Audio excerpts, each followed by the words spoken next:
Hello students, welcome to Zoology Classroom. This is Yel Mahesh, Assistant Professor of Zoology from Tara Government College, Sangareddy. In today's class, we are going to discuss about reproduction and canal system in Porifera.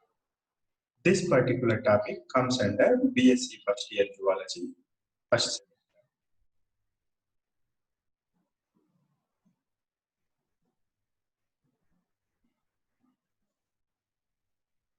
So, in Porifera, two types of reproduction methods can be seen. One is asexual reproduction, another one is sexual reproduction.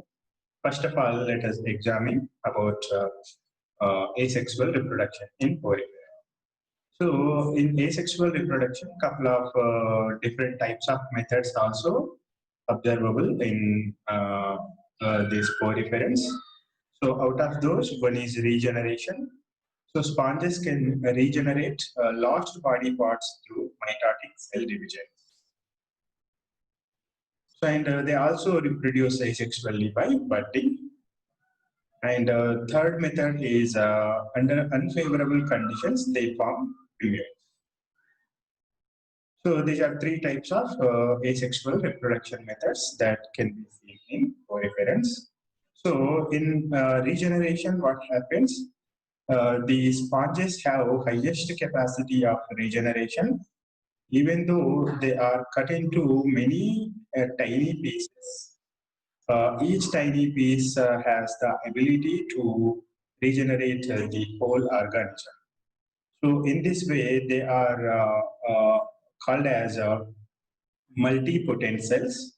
So out of those all cells which are present in the body of poriferan or sponge, if the piece is having an archaeocyte, each of the pieces, each of the pieces that are having archaeocytes can be developed into a full new organism.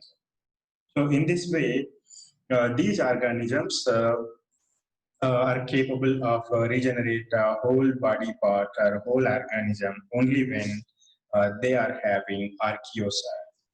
So this regeneration capacity is confined to archaeocytes. So and under asexual reproduction by budding. So by budding, this is a simple asexual reproduction method. So in this thing, from the mother's body or mother's sponge, near a place to the base, one proliferation will grow, and this proliferation gradually increases in size. Gradually, this proliferation or these protuberance, finally, it will gain all the parts which are required for a individual adult life. So after gaining all those body parts like spongocoel, canal system, and remaining all cells. So after getting all those cells, the bud or baby sponge will get separated from the mother's body, and it can lead an individual life. And in the colonial sponges case, the new baby will be attached to the mother's body only, and they will be forming a colony. So in this way, budding is very common. It is seen in almost all sponges under favorable conditions. So when favorable conditions are prevailing, then only this budding process can be seen. So by budding, they will reproduce asexually under favorable conditions. And coming to the gemmules, these gemmules will be formed under unfavorable conditions. Usually, this gemmules method can be seen in only very few sponges. Usually, they are living in shallow waters, or they are living in freshwater bodies. So, under unfavorable conditions, mostly during summer days when the water body dries up, under those circumstances, a special structure called gimmule will be formed from the mother sponge. The total mother sponge will disintegrate will dry, but the gemmule will remain in dormant condition. So once the dormant condition, once the favorable conditions returned, then from this gemmule, again a new sponge will be developed. So these gemmules, they will have the cells which are required for the formation of new organism. That means the archaeocytes will be there. Apart from archaeocytes, some cells like sclerocytes or spongioblasts, like those, some cells also will be present in this. So this gemmules is seen only in under unfavorable conditions. That too, this method is confined to some sponges only. It is not seen in all organisms. Whereas the budding is the very common method which can be seen in all types of sponges. And this method will be practiced by the sponges under favorable conditions. Whereas the regeneration occurs in rare instances only, where and when the sponges bodies get disintegrated or damaged, or some body part is cut off from the mother's body. So under those circumstances only regeneration can be seen. If that situation does not arise, yes, regeneration also will not be seen in these sponges. So these are the three methods of asexual reproduction that can be seen in Poriferans. So in budding, as I have already told, so in this diagram we can see that in this diagram we are seeing budding stages in Leucosolenia. So at the initial stage, from the place which is near to the base or base of the mother's body, so a bud will be formed. So this is nothing but a protuberance or a proliferation. So this bud gradually it grows in size. So once it grows fully in size, all the required spongocoel and choanodon, phenacodon, and osculum, so pinacocytes, porocytes, so all those required parts will be developed in the starter individual. So if it is a colonial organism, the daughter individual will remain attached to the mother's body. Thus, they will form a new colony. If they are not colonial organisms, if they are solitary organisms, daughter individual will cut off from the mother's body and it will attach to a new substrate. Thus, it will lead an individual or independent life. So this is the process that followed in budding process. And in regeneration process, in regeneration, we can see that Wilson has conducted some experiment. So in this experiment, he has cut the sponge body into many pieces, and these chopped pieces, again, they were run through meat grinder. So like this, the pieces were ground to form individual cells. So like this, he did like this. So after when he observed after a few days, he saw that all the individual cells again they formed some clusters of cells, and later they will form some reticulations, and finally a new sponglet or a new individual were developed in his experiment. So in this way, we can say that in animal kingdom, the sponges are having the highest grade of regeneration capacity. And in gemmules, as I have already told, it happens in under favorable conditions. When these gemmules will be developed inside the body, and they are called internal buds. So, and these internal buds, they will be having this a outer layer. So, and in the inside this layer, they will be having some mass of archaeocytes. These archaeocytes are very, very important in forming a new spawn when the favorable conditions return. So, apart from these archaeocytes, some spicules are also there, and these spicules they will guard the gemmule body. So these spicules and this protective covering, which is outside this gemmule, it gives protection to this inside mass mass of archaeocytes from the adverse conditions of those summer season like that. So once the and this will have this gemule will have a opening, and this opening will be closed until the favorable conditions return. So once the favorable conditions return, the opening will be opened, and the spongocells they start dividing, and finally they will develop a new sponge. And in sexual reproduction, and sexual reproduction also is common in sponges, and they are hermaphrodites. That means both male gonads and female gonads can be seen in these organisms. So a single individual produces both the eggs and sperms.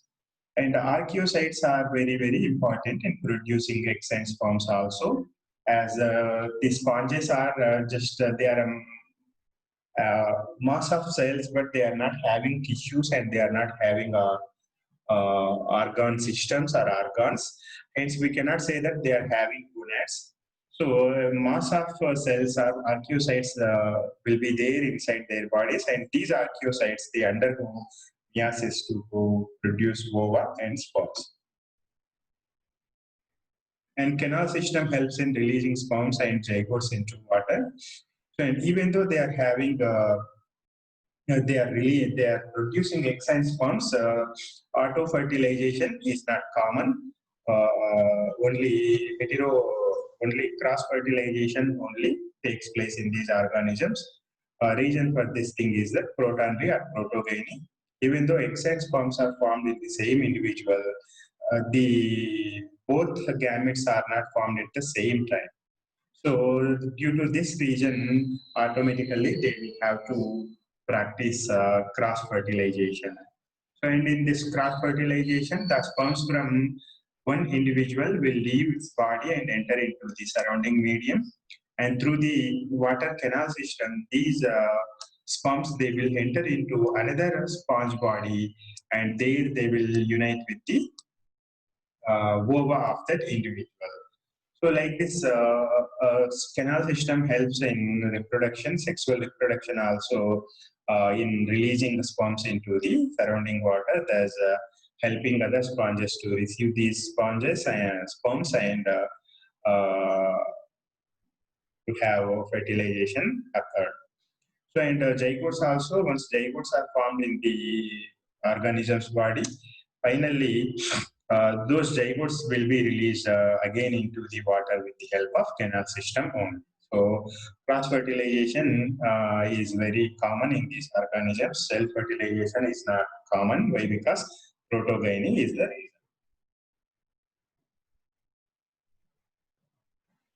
So once the sperms enter into the sponge body, the sperm from other sponge enters into the sponge body. So in the radial canals below this choanocytes, the egg cell will be there, and this egg cell will receive this sperm from other sponge. So in transmitting a sperm cell to the ova, some choanocytes are, some flagellate cells will help in this process. So in this way, these choanocytes they will engulf this sperm cell. So after engulfing the sperm cell, the choanocyte which engulfs the sperm cell will enter inside this mesoglia, and it will transfer the sperm cell to the ovum. So in this way, flagellated cells or choanocytes help a lot in transferring the sperm cell to the ova, as they help in fertilization. So once the fertilization is done, zygote will be formed. So once zygote is formed, a new individual's life will begin from that moment itself. So during the development process, what happens? They will undergo many cleavages. So due to this early cleavages, morula will be formed. So this is F1. This is morula. So this morula finally it forms a blastula.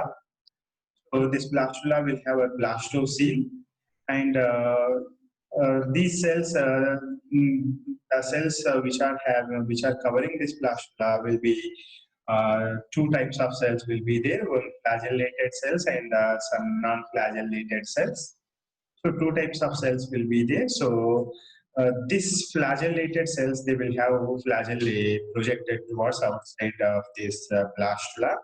So this blastula is called as a coeloblastula. So this blastula is having coelom inside this blastocele, and they are having their flagellae towards outside of the blastula. So later, this blastula converted into a parenchyma larva. This parenchyma larva will swim in the water freely for some time. So later, this parenchyma larva, it will develop into a young sponge. The young sponge, this is called as a Olinthes phase. So once it reaches the Olinthes phase, it attaches to some substrate. So after attaching to some substratum, finally it will develop into a new sponge. So in this way, in its life cycle, we can see the coeloblastula and parenchyma larvae in the development of cycon or sponges. Next, coming to the canal system in sponges. So canal system in sponges is very, very important one, and it is a very special feature, a peculiar feature confined to sponges only. So as the sponges are multicellular organisms, so these are the first multicellular organisms, but they are not having tissues or organ systems. So for that purpose, to meet all the demands, they have developed a special canal system. So this canal system helps them in nutrition and respiration and reproduction and excretion also. So through this canal system, they are getting benefits in terms of nutrition, respiration, excretion, and reproduction. So in the sponges, three types of canal systems can be seen. One is a Ascan type of canal system. So this is the simplest canal system. And second one is a Cycon canal system. This is somewhat complicated type of canal system. And finally, more complicated one, the third one is called as Leucon canal system, Leucon type of canal system. So let us observe this Ascanoid canal system. So this Ascanoid canal system is the simplest and primitive level of canal system. So as we are having awareness of this structure of sponges, their body is made up of two layers. One is outer layer and another one is inner layer. So outer layer is made up of squamosal cells. They are called as pinacocytes. So the outer layer, as it is made up of pinacocytes, it is also called as pinacoderm. And the inner layer, it is formed from choanocytes or flagellated cells. So it is called as a choanoderm or flagellated layer. So these are the two layers of cells which are present in any sponge body.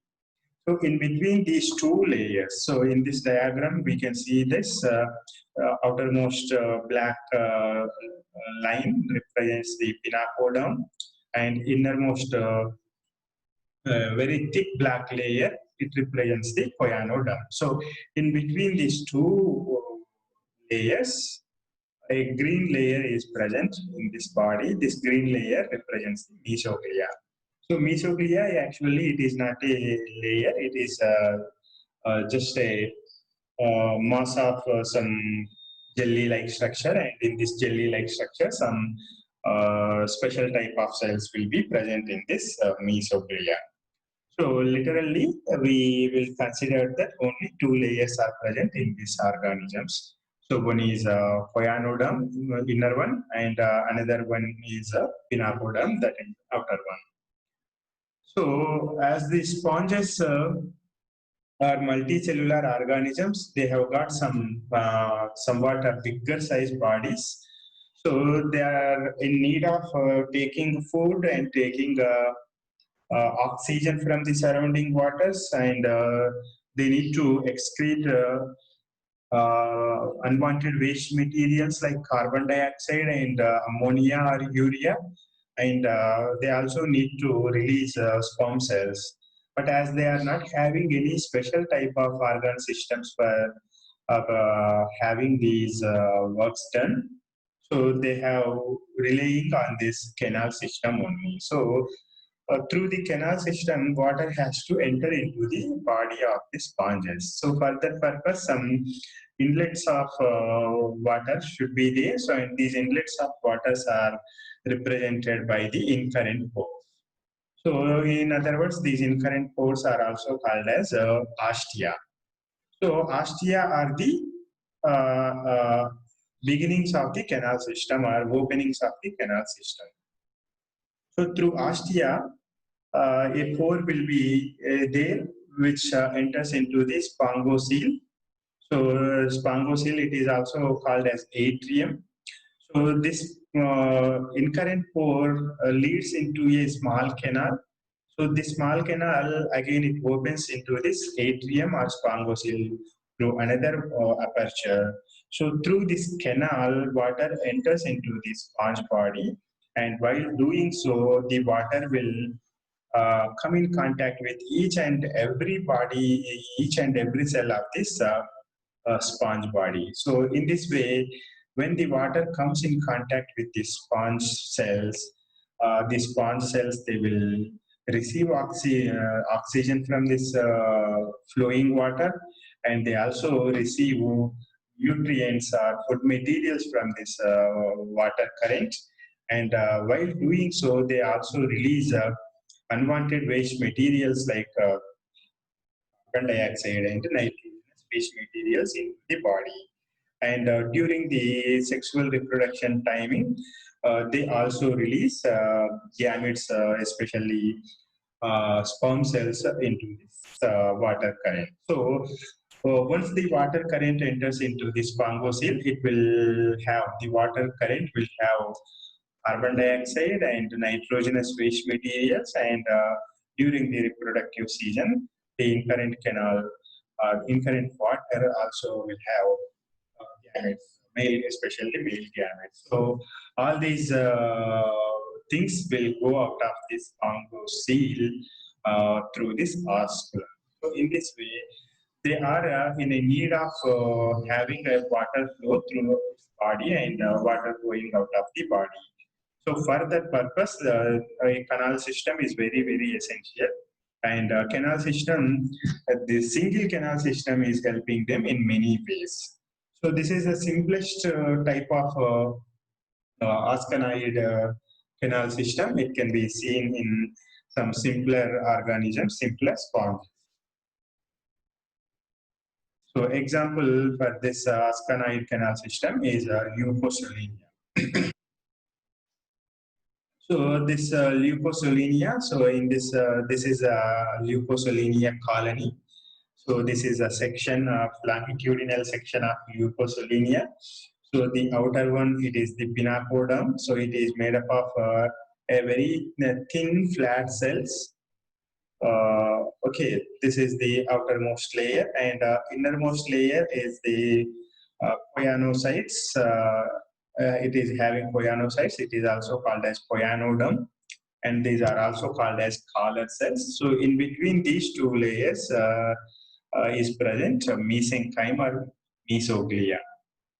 So and at some positions here and there we are seeing this porocytes are there. So these porocytes, they open to the exterior through ostia, and they open into the inside through another aperture, prosophile.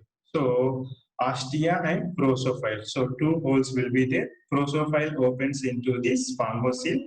Ostia opens to the exterior. So through ostia, so this is ostia. Through ostia, water enters into this canal, Through canal again, finally through chrosophyll, the water enters into the spongocyl.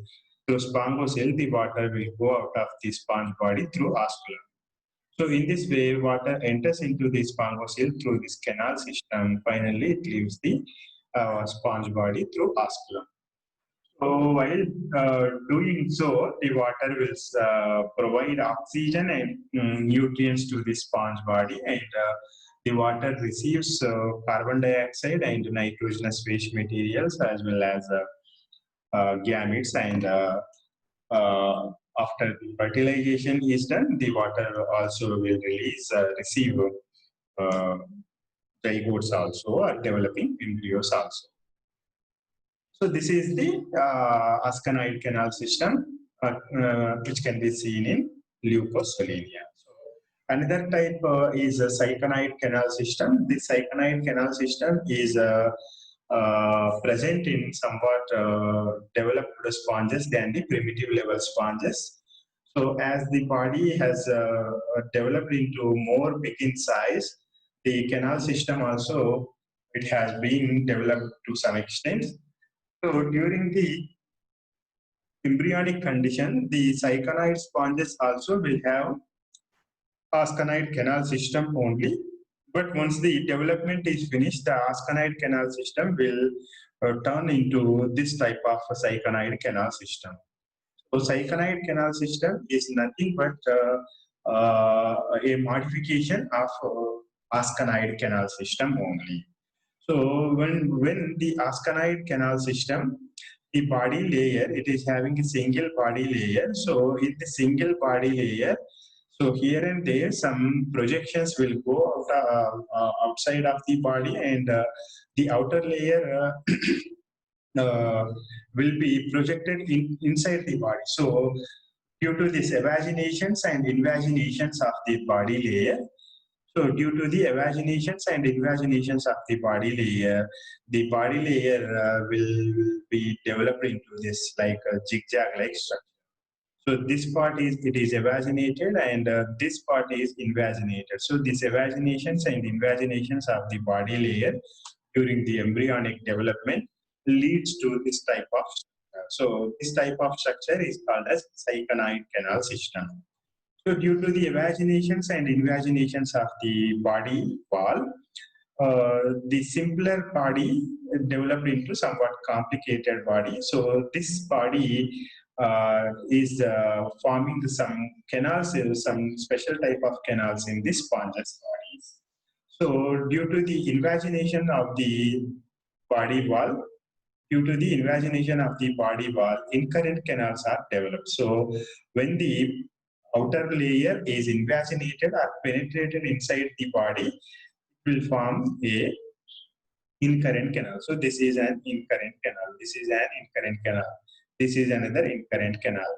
And at the same time, inner layer also evaginates to the exterior side. So this is forming what radial canals or flagellated canals. Radial canals are flagellated canals. So in this way, these incurrent canals and excurrent canals, they are arranged in a very special way, and they are arranged alternately.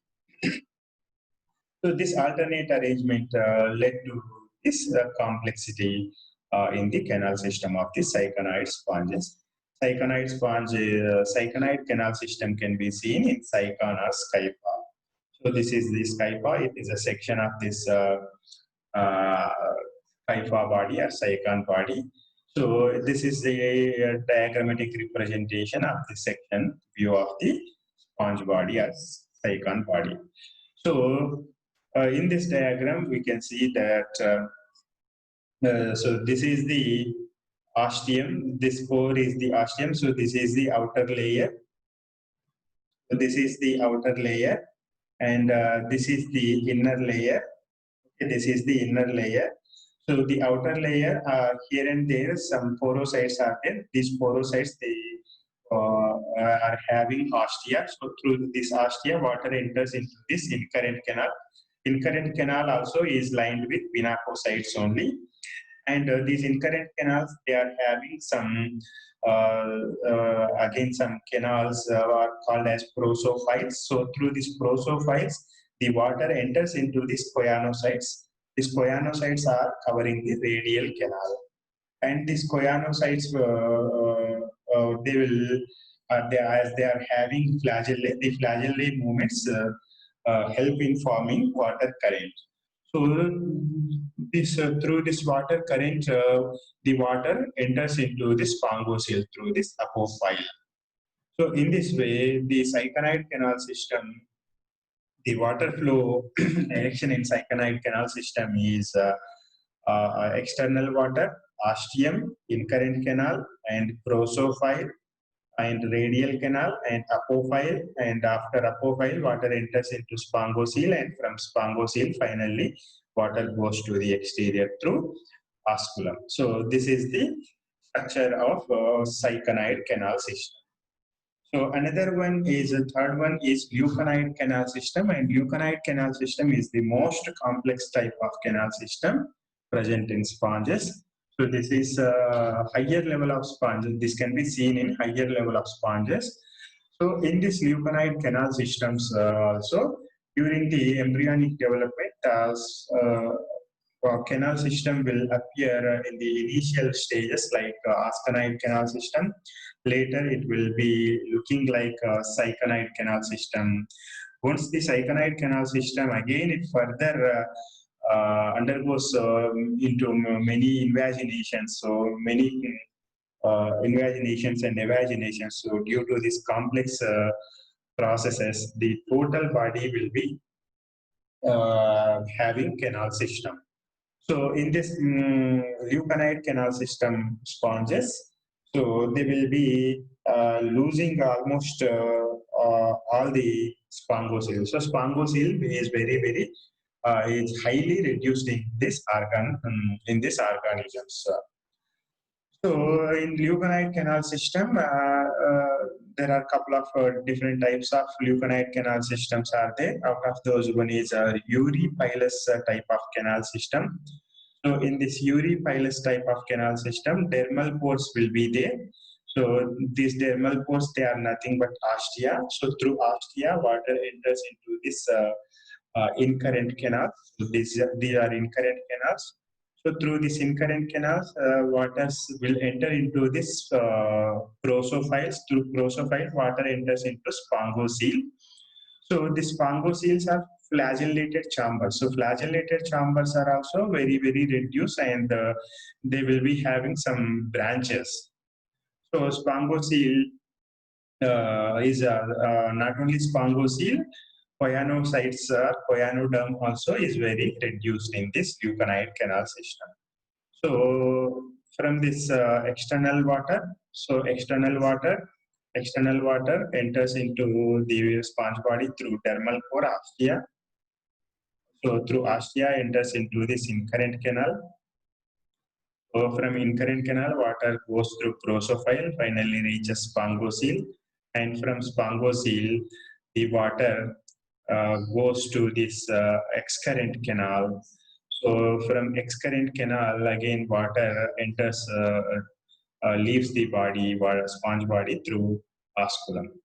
So this is the simplest type of leuconide canal system can be seen in. It is called as a uripilus type of canal system.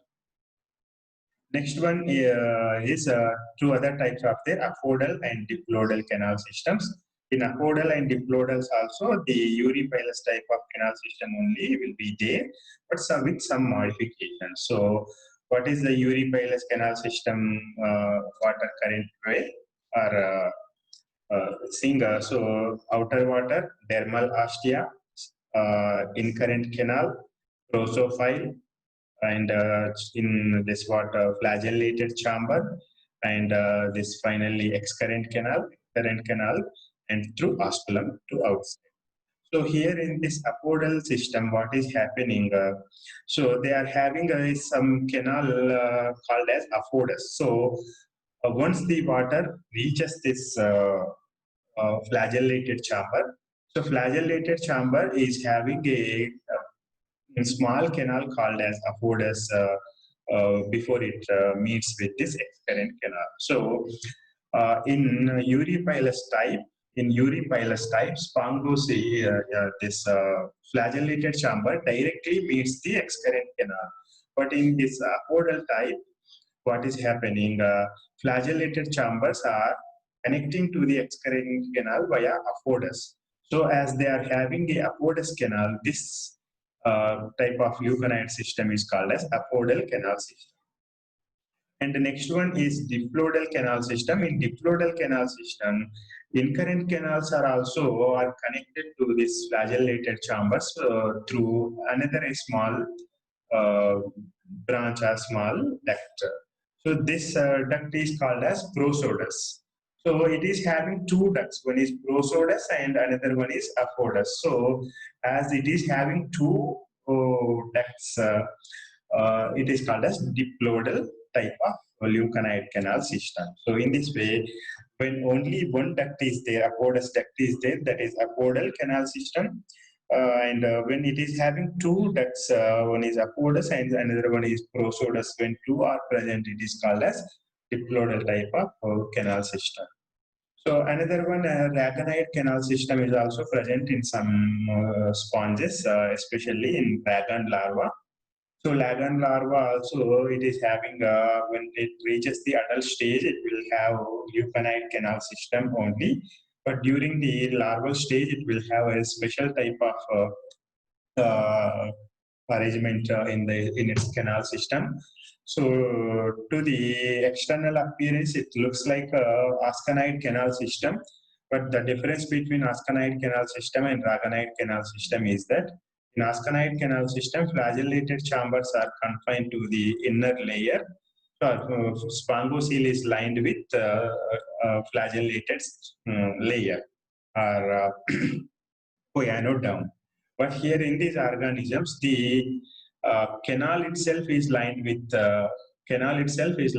flagellated cells. So flagellated chambers are confined to the body wall. So flagellated cells are not present inside this body, or they are not lining the sphangocele. And they are having two layers. One is hypophare. Hypophare is the layer which attaches to this substratum. So, and another one is sphangophere. This sphangophere is having flagellated chambers in its body. So, this is a difference between dragon type of canal system in dragon larva and asconide type of canal system seen in Leucosphaenia. So, dragonite canal system can be seen in Spongilla. So in these organisms, once they are fully grown, we can see this dermal ostia or ostia dermal pores. They will open into this subdermal cavities. So the subdermal cavities again, they will open into this flagellated chambers with prosodus. And this prosodus finally it opens into this excurrent canal through apodus. So, and this apodus finally it opens into the sphangocele, and sphangocele finally opens to the exterior through oscula. So, in this way, ragonite canal system is having somewhat difference between remaining leuconide canal systems. So, in this way, canal system is very, very helpful in these organisms. It helps in nutrition process and digestion, getting food materials, and it helps in reproduction, it helps in respiration, and also it helps in excretion process also. So this is about reproduction and canal system in sponges. So in next class we will meet with another lesson.